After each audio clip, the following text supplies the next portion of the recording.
Assalamualaikum warahmatullahi wabarakatuh. Di video kali ini saya dari kelompok 3, Dian Saripiana, ingin membahas mengenai kurikulum. Kalau begitu, langsung saja kita mulai presentasinya.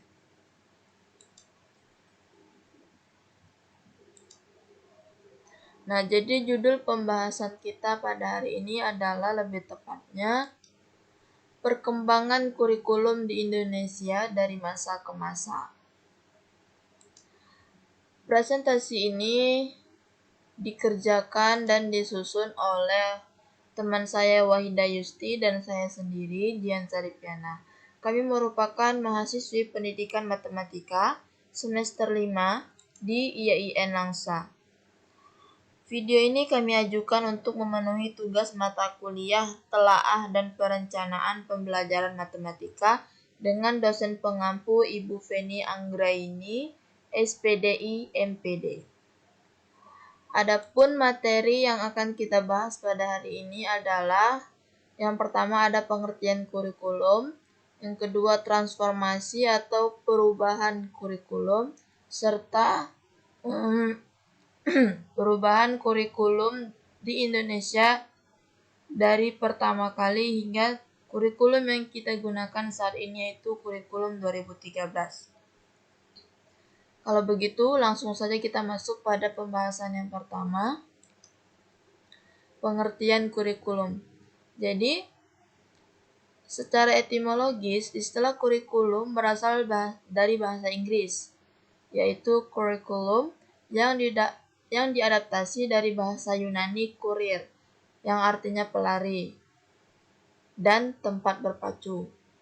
Sedangkan secara umum pengertian kurikulum adalah perangkat mata pelajaran yang terdiri dari program studi yang diberikan oleh suatu lembaga penyelenggara pendidikan, di mana di dalamnya terdapat rancangan pelajaran yang akan didapatkan oleh peserta didik dalam satu periode jenjang pendidikan. Kemudian transformasi kurikulum. Nah, jadi pembahasan kali ini lebih ke arah kenapa kita selalu mengalami perubahan kurikulum. Jadi yang pertama itu adalah kurikulum pendidikan di Indonesia memiliki potensi tinggi untuk berubah ketika Menteri Pendidikan kita berganti, sehingga mutu pendidikan Indonesia hingga kini belum memenuhi standar mutu yang jelas dan mantap. Kemudian, dalam perjalanan sejarah, sejak tahun 1945, kurikulum pendidikan nasional telah mengalami perubahan, yaitu pada tahun 1947, 1952, 1964, 1968, 1975, 1975, 1984, 1994, 2004, dan 2006. Dan saat ini kita sedang menggunakan kurikulum 2013. Perubahan tersebut merupakan konsekuensi logis dari terjadinya perubahan sistem politik, sosial budaya, ekonomi, dan iptek dalam masyarakat berbangsa dan bernegara. Kemudian, semua kurikulum nasional dirancang berdasarkan landasan yang sama, yaitu Pancasila dan Undang-Undang Dasar 1945. Perbedaannya itu hanya pada penekanan pokok dari tujuan pendidikan serta pendekatan dalam merealisasikannya. Kemudian langsung saja kita masuk pada kurikulum pertama yang diterapkan di Indonesia, yaitu kurikulum 1947. Jadi, kurikulum 1947 ini pada masa kemerdekaan namanya itu adalah Rencana Pelajaran 1947. Lebih populer dengan sebutan Belanda Leerplan atau Leerplan yang artinya rencana pelajaran, ketimbang istilah Inggris yaitu curriculum.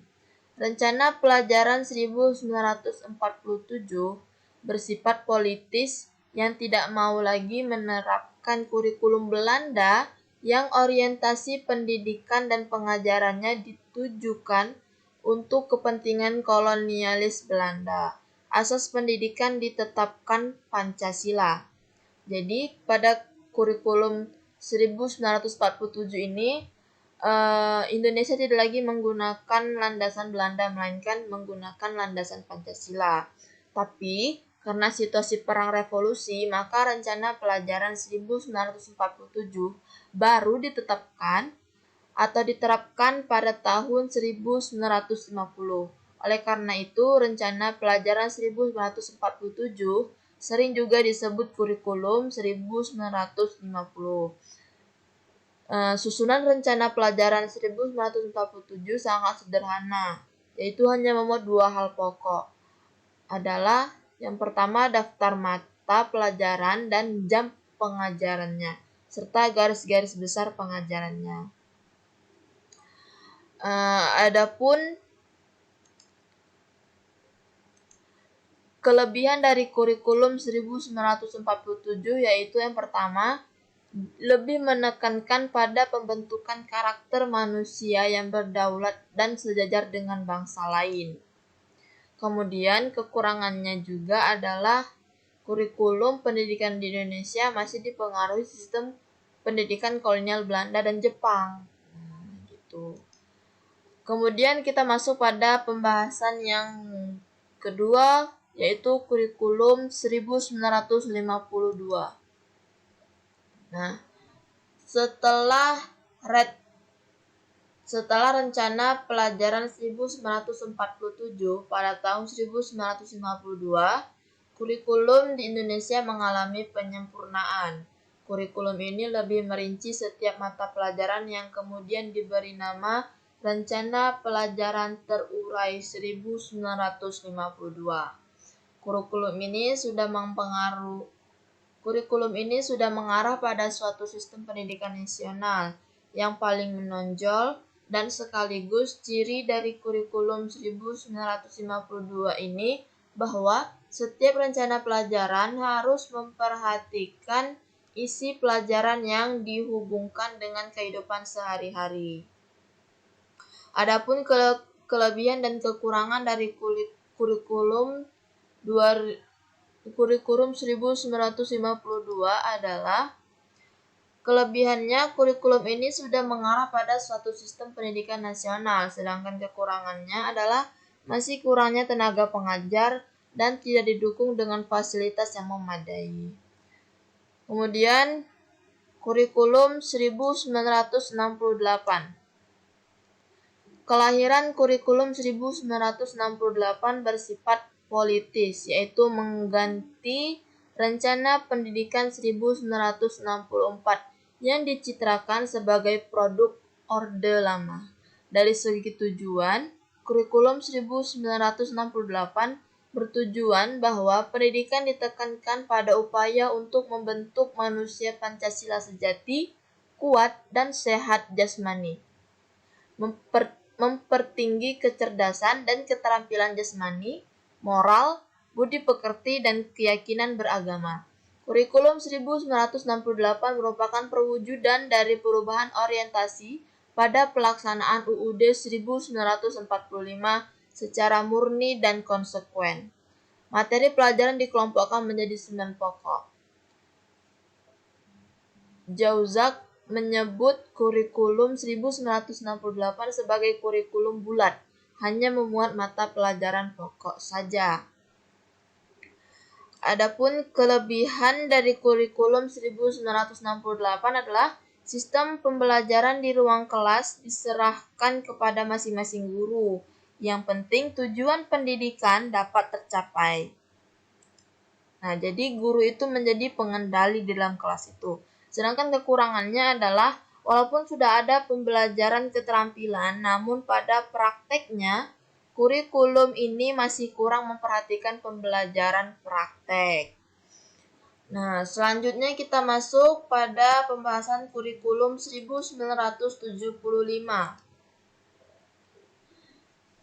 Kurikulum 1975 menekankan pada tujuan agar pendidikan lebih efektif dan efisien. Latar belakang lahirnya kurikulum ini adalah pengaruh konsep di bidang manajemen, yaitu MOB, Management by Objective, yang terkenal saat itu. Metode, materi, dan tujuan pengajaran dirinci dalam prosedur pengembangan sistem instruksional PPSI yang dikenal dengan istilah satuan pelajaran, yaitu rencana pelajaran setiap satuan bahasan. Setiap satuan pelajaran dirinci menjadi tujuan instruksional umum (TIU) dan tujuan instruksional khusus (TIK). Materi pelajaran, alat pelajaran, kegiatan belajar mengajar, dan evaluasi. Namun kurikulum 1975 banyak dikritik. Guru dibuat sibuk menulis rincian apa yang akan dicapai dari setiap kegiatan pembelajaran. Adapun kelebihan dari kurikulum 1975 yang pertama adalah berorientasi pada tujuan, mengarah pembentukan tingkah laku siswa, relevan dengan kebutuhan masyarakat, menekankan efektivitas dan efisiensi. Sedangkan kekurangan dari kurikulum 1975 adalah yang pertama, terdapat kesenjangan antara program kurikulum dan pelaksanaannya di sekolah. Kemudian, yang kedua, terlalu padatnya isi kurikulum yang harus diajarkan hampir di setiap jenjang. Nah, kemudian kurikulum 1984. Kurikulum 1984 mengusung proses skill approach. Meski mengutamakan pendekatan proses, tapi faktor tujuan tetap penting. Kurikulum ini juga sering disebut kurikulum 1975 yang disempurnakan. Ciri-ciri kurikulum ini adalah yang pertama berorientasi kepada tujuan instruksional, yang kedua pendekatan pengajarannya berpusat pada anak didik melalui cara belajar siswa aktif atau CBSA. Yang ketiga, materi pelajaran dikemas dengan menggunakan pendekatan spiral, menanamkan pengertian terlebih dahulu sebelum diberikan latihan. Yang kelima, materi disajikan berdasarkan tingkat kesiapan dan kematangan siswa, serta yang keenam menggunakan pendekatan keterampilan proses.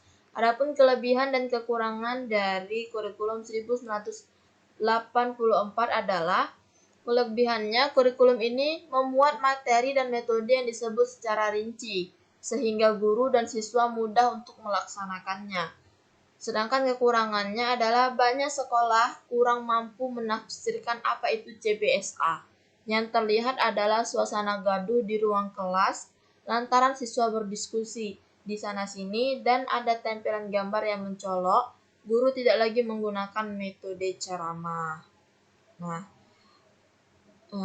ini merupakan pembahasan mengenai kurikulum 1984. Untuk kurikulum yang selanjutnya akan saya bahas di video lanjutan part keduanya. Karena di sini durasinya sudah hampir habis. Oke, sampai ketemu di part keduanya.